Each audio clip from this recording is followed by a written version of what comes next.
एक आदमी कोमा से जागता है और खुद को एक कुर्सी से बंधा हुआ पाता है।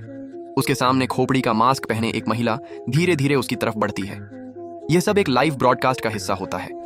महिला कंप्यूटर की तरफ देखती है जहां पहले से करीब 80 दर्शक लाइव शो देख रहे होते हैं। तभी मास्क पहने एक जादूगर वहां आता है। वह एक तेज चाकू निकालता है और आदमी पर हमला करता है। फिर वह कैमरे के सामने बड़े स्टाइल से झुककर दर्शकों का शुक्रिया अदा करता है।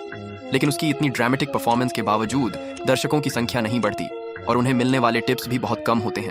निराश होकर महिला लाइव स्ट्रीम बंद कर देती है और आदमी के पास जाकर कहती है कि शो खत्म हो गया है। तभी वह आदमी तुरंत सामान्य हो जाता है। असल में वह एक किराए का अभिनेता होता है। जादूगर भी अपना मास्क उतार देता है और पता चलता है कि उसका नाम जेसन है। कमरे में हर तरह के बेहद असली दिखने वाले नकली प्रॉप्स पड़े होते हैं। जेसन और एना अक्सर इसी तरह लोगों को किराए पर लेकर नकली खौफनाक शो बनाते हैं और उन्हें एक रहस्यमयी डार्क वेब लाइव स्ट्रीम पर दिखाकर पैसे कमाते हैं। वे हमेशा अपनी पहचान छिपाकर रखते हैं, इसलिए अब तक उन्हें कोई बड़ी परेशानी नहीं हुई। लेकिन पिछले कुछ समय से उनके दर्शक लगातार कम हो रहे होते हैं और टिप्स भी बहुत कम मिलने लगे हैं। इसलिए उन्हें अपने लाइव शो को और ज्यादा दिलचस्प बनाने का तरीका ढूंढना पड़ता है। एना को पैसों की बहुत जरूरत होती है क्योंकि उसकी एक बागी बेटी है। एना अपनी बेटी से बहुत प्यार करती है, लेकिन माँ बेटी के रिश्ते हमेशा तनावपूर्ण रहे हैं और एना समझ नहीं पाती कि उसे कैसे संभाले। अगले दिन जेसन एना को एक नया आइडिया बताता है।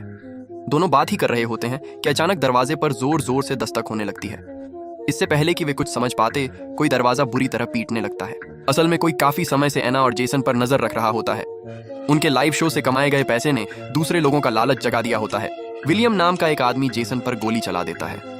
जेसन के पैर में खून से भरा घाव हो जाता है और वह तुरंत जान की भीख मांगने लगता है। वह खुद को बचाने के लिए एना के बारे में सब कुछ बता देता है, लेकिन विलियम को लगता है कि जेसन अब उसके किसी काम का नहीं है, इसलिए वह उसे मार देता है। एना फिर भी हार नहीं मानती। उसे पता होता है कि अगर विलियम उसे मार देगा तो उसे पैसे नहीं मिलेंगे। लेकिन विलियम पहले से पूरी तैयारी करके आया होता है। वह एना को बताता है कि उसने उसकी बेटी को किडनैप कर लिया है। एना को यकीन दिलाने के लिए विलियम अपने साथी को वीडियो कॉल करता है। उसका साथी तुरंत कॉल उठाता है और कैमरा एना की बेटी की तरफ घुमा देता है। अपनी बेटी को देखकर एना आखिरकार हार मान लेती है।